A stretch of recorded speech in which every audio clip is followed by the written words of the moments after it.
دھیان سے سنیے گا. چوتھا نمونہ آپ کی خدمت میں لے کر کے آ رہا ہوں, اس کو بہت دھیان سے سنیے گا. چوتھا پیغام آپ کی خدمت میں آ رہا ہے, تیزی سے نکل جائے گا. اللہ ہمارے سنانے کو, آپ کے سننے کو بے حد قبول فرمائے. دھیان سے سنیے گا. نشہ کے حوالے سے پیغام آ رہا ہے. ہمارا جوان ہاتھ اٹھا کر کے وعدہ کرے, میں جو پیغام دے رہا ہوں آپ قبول کر کے دکھائیے. میں گارنٹی لے کر کے جا رہا ہوں جلسے میں, 1 سال میں آپ کو 10 سال کے برابر اللہ ترقی دے گا. جوان لوگ ہاتھ اٹھا کر کے وعدہ کیجئے, انشاءاللہ قبول کریں گے. بوڑھے لوگ غلطی سے ہاتھ مت اٹھائیے گا, آپ لوگ دوبارہ جوان ہونے والے نہیں. 100 بار دعا کریں گے پھر بھی آپ جوان نہیں ہوں گے. ہاں, سیدھا جنت میں آپ جوان ہوں گے. رستم نے مسلمانوں کے بارے میں اپنے قاصد سے پوچھا, مسلمان کو ترقی کیوں ہو رہی ہے؟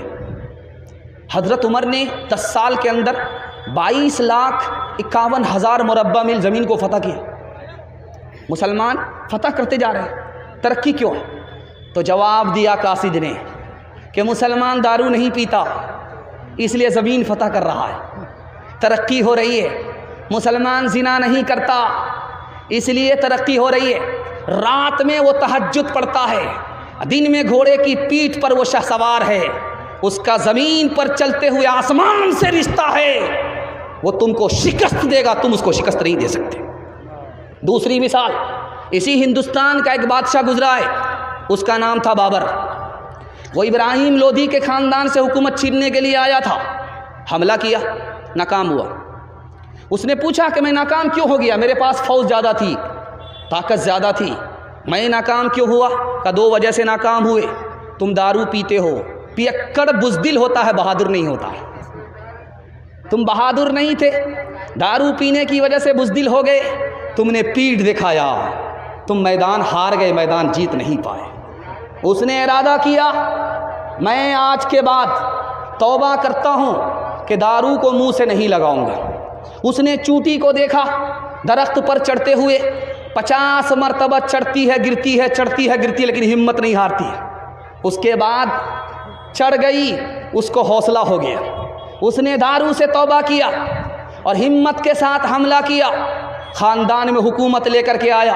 سینکڑوں سال اس کے خاندان میں حکومت باقی رہ گئی. تیسری مثال آپ کے سامنے رکھنے کے لیے جا رہا ہوں. آپ نے حجاج بن یوسف کا نام سنا ہے. وہ قتل کو پسند کرتا تھا, خون بہانے کو پسند کرتا تھا, لیکن شراب کو پسند نہیں کرتا تھا. آپ بھی سوچیں گے کہ اتنا بڑا ظالم, اتنا بڑا قاتل, قتل کرتا اس کو مزہ آتا ہے, لیکن دارو کو پسند نہیں کرتا. تو کہا اس لیے کہ دارو پینے والا میدان ہار جاتا ہے, وقت سے پہلے بوڑھا ہو جاتا ہے, اور اس کی موت جوانی میں آتی ہے, اس لیے مجھے قتل کرنا پسند ہے, دارو پینا پسند نہیں ہے. چوتھی بات آپ یاد رکھیے جو میں آپ کے سامنے کرنے کے لیے جا رہا ہوں. عیسائی پوپ نے کہا مسلمانوں کو تلوار سے مارنے کی ضرورت نہیں ہے, تلوار سے قتل کرنے کی ضرورت نہیں ہے, توپ سے اڑانے کی ضرورت نہیں ہے. مسلمان خود بخود تباہ ہو جائیں گے.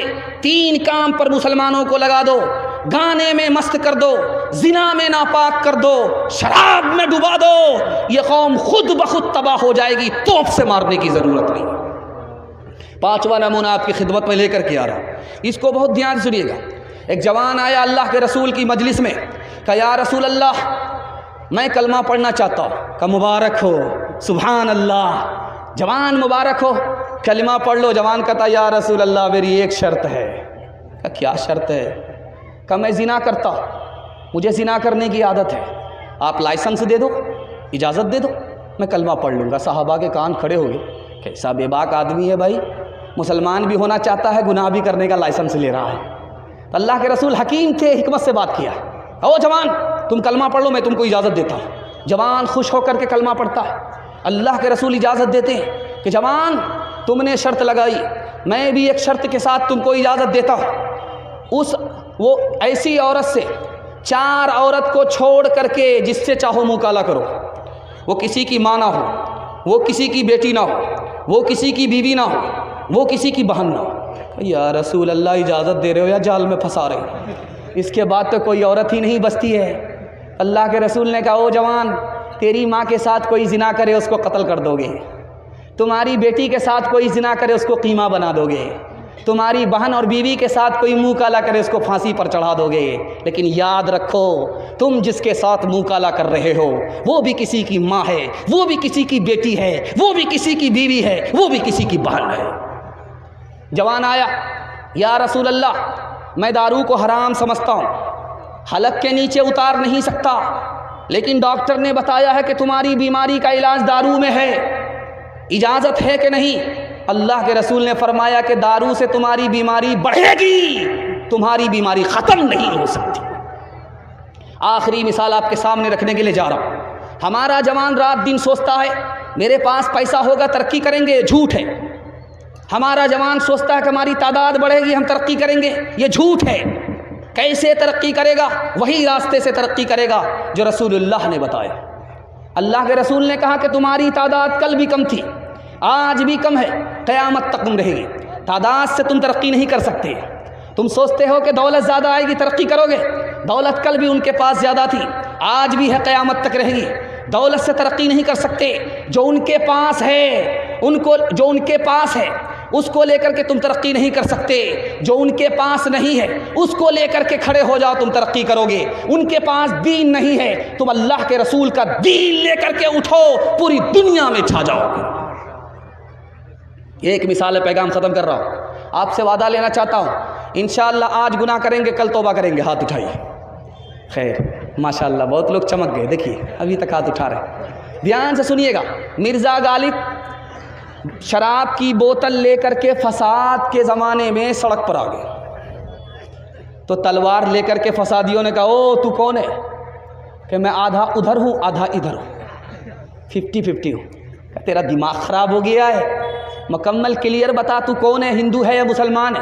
تو سوچا اگر پوچھنے والا ہندو ہوگا بتاؤں گا مسلمان مار دے گا، اگر پوچھنے والا مسلمان ہوگا بتاؤں گا ہندو تو مار دے گا، تو کہا نہیں 50-50 ہوں، میں آدھا تیتر اور آدھا بٹیر ہوں۔